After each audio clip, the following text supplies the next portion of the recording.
Bon, ça fait maintenant quasiment 6 mois que je me suis blessé au niveau du genou et aujourd'hui, on est sur la première séance que j'ai pu faire à peu près normalement. En tout cas, grâce à toutes les adaptations que j'ai faites, en fait, sur ma programmation. Évidemment, j'avais déjà adapté ma programmation avant ça. Je suis pas, idiot non plus. J'ai énormément adapté même avant, mais là, on est un petit peu sur la fin de la réhab et donc je peux recommencer à vraiment m'entraîner. Mais malgré tout, grâce aux quelques ajustements que j'ai faits, dans ma programmation, bah, ça me permet de m'entraîner sans douleur, sans aggraver et de finaliser du coup ma réhab et donc c'est un peu de ça dont on va parler aujourd'hui. Je vais vous présenter évidemment toute ma séance lower, donc là on est sur le lower du cycle 1 et beh, écoutez, c'est parti directement, j'ai envie de vous dire. Donc en premier exercice, évidemment après un échauffement global de toutes les articulations, voilà, vous connaissez, surtout en priorisant du coup mon genou gauche, étant donné que, beh, je me suis blessé à ce niveau-là. Je l'avais pas expliqué trop sur YouTube,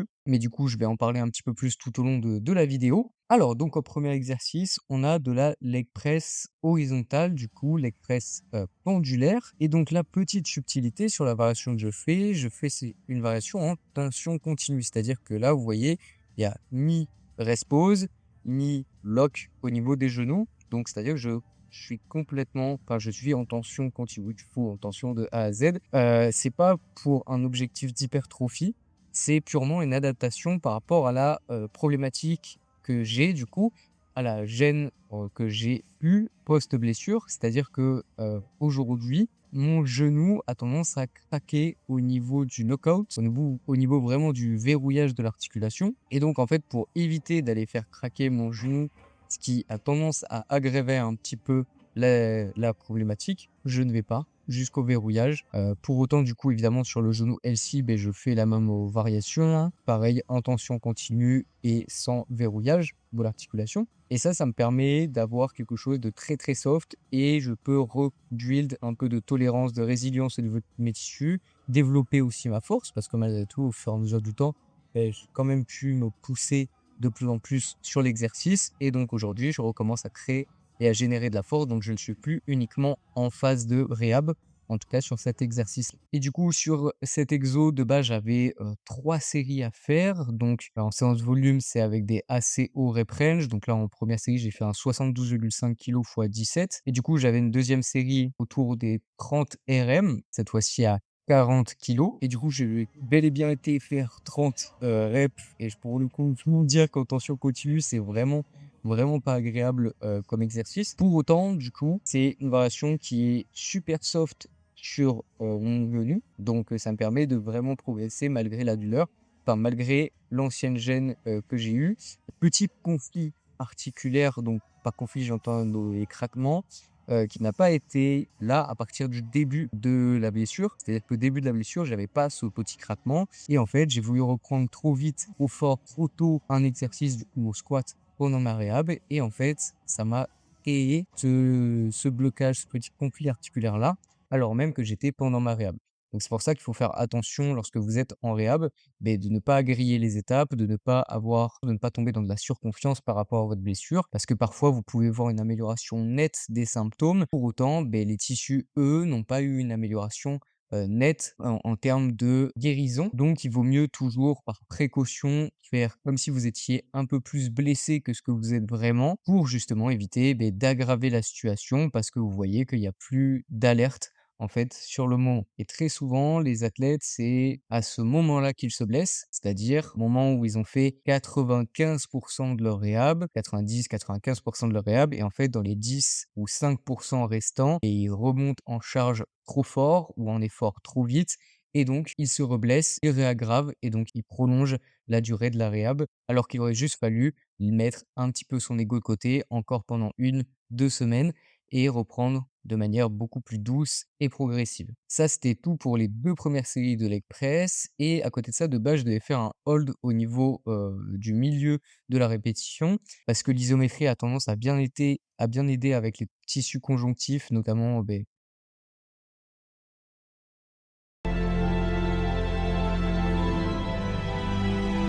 Go back! I want to be monkey! avec les tendons. Sauf que non seulement moi je pense que c'est pas vraiment mon tendon qui a été affecté par, la blessure, en tout cas plus maintenant. Peut-être au début lorsque dans les premières semaines, mais maintenant je pense que la dernière problématique, elle vient du ménisque. Mais c'est pas ça qui m'a fait ne pas faire ce hold, c'est surtout qu'en fait après ces 2 premières séries, mes quadriceps étaient explosés de fatigue et donc, beh, j'applique le principe de flexibilité de la méthode Fontesque. Si je ne me sens pas en capacité de faire un PR ou une troisième série, bah, je ne la fais pas et je garde du jus pour les exercices d'après, pour me donner davantage sur les exercices d'après, en passant sur mon hip thrust directement à la machine aussi en unilatéral. Et donc là, on a une série à 82,5 kg en touch and go. Vous voyez que beh, j'enchaîne beaucoup les répétitions. Et voilà, donc ça, c'était un petit 8 RM à 82,5 kg. Pour le coup, cette standardisation-là, elle est assez facile comparée à une autre standardisation que j'ai mais que je n'ai pas faite aujourd'hui, qui est beaucoup plus difficile avec le bassin en rétroversion, avec, une pose en bas, une pose en haut et où je conserve la flexion de mon buste. Là, on est vraiment plus sur une variation, Ooga Booga où j'essaye, purement d'être le plus explosif possible, de vraiment enchaîner les répétitions et en fait, c'est la variation sur laquelle je mets, le plus lourd. Pour autant, évidemment, je ne le fais pas avec les 2 jambes parce que, beh, je serais trop fort pour la machine sans vouloir, me vanter. Pour donner un petit référentiel, à la barre, j'ai déjà passé des barres autour de 320-340 kilogrammes. Donc, forcément, cette machine-là, je peux facilement la max out avec 2 jambes.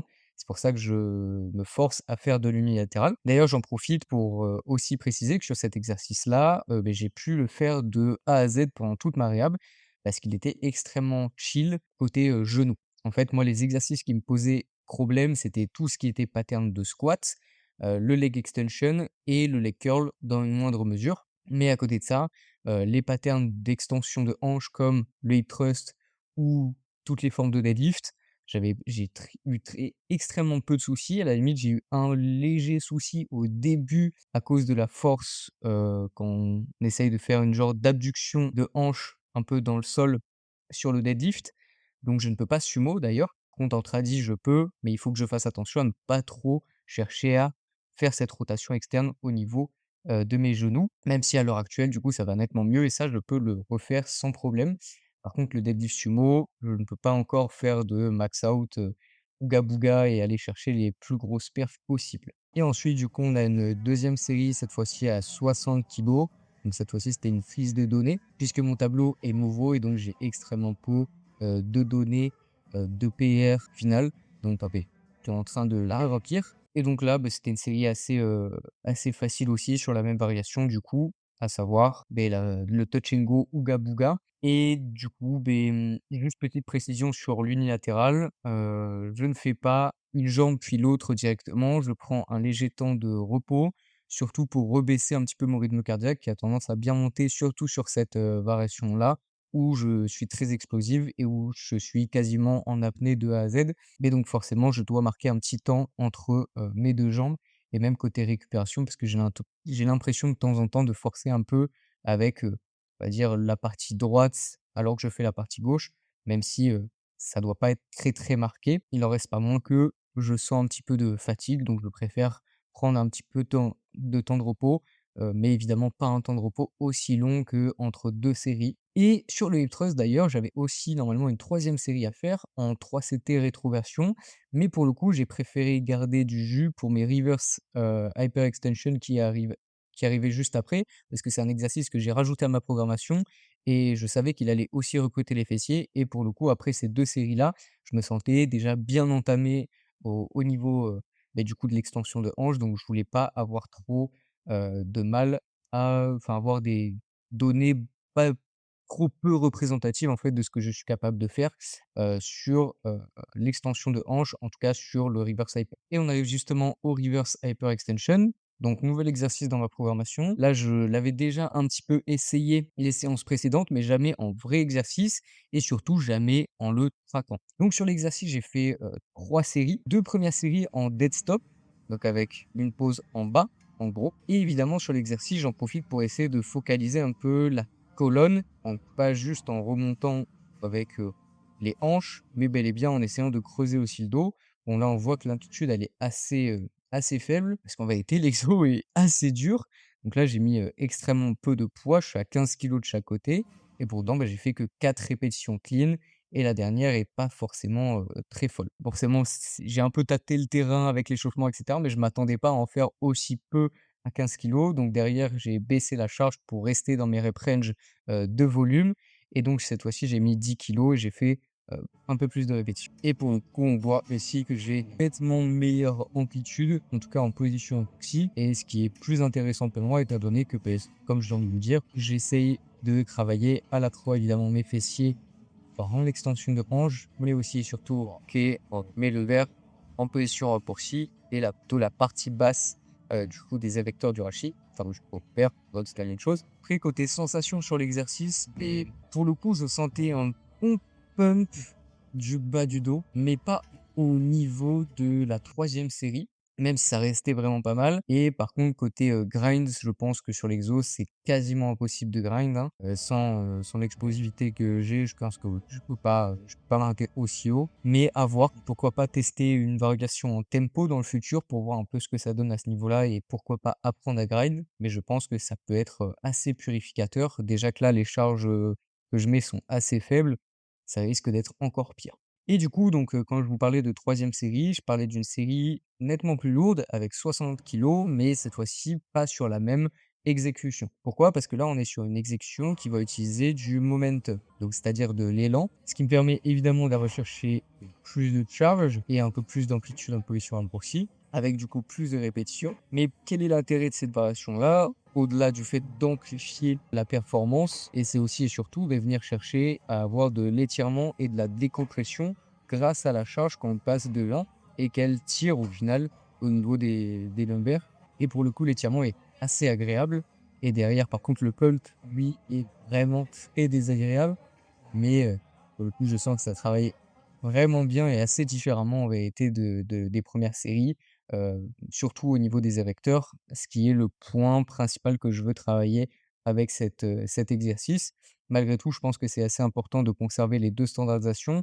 1°, parce que cette standardisation-là, avec du momentum, beh, elle s'apparente à du tricher et donc plus difficilement standardisable et donc plus difficilement, mesurable côté performance et évolution des performances. Mais aussi parce que, beh, évidemment, on se retrouve avec des courbes de résistance assez différentes. Là où, l'exercice, beh, on va beaucoup forcer en bas de la répétition, enfin en bas et milieu de la répétition pour se projeter en ampli haute, sur la variation stricte. Ici, on va un peu plus forcer tout au long du mouvement, notamment dans la position étirée quand on va commencer à regagner, rechercher à avoir de la vitesse pour se projeter en ampli haute et un petit peu aussi en ampli haute. Mais c'est assez, agréable comme exercice à réaliser. Je pense que les 2 variations se combinent très bien.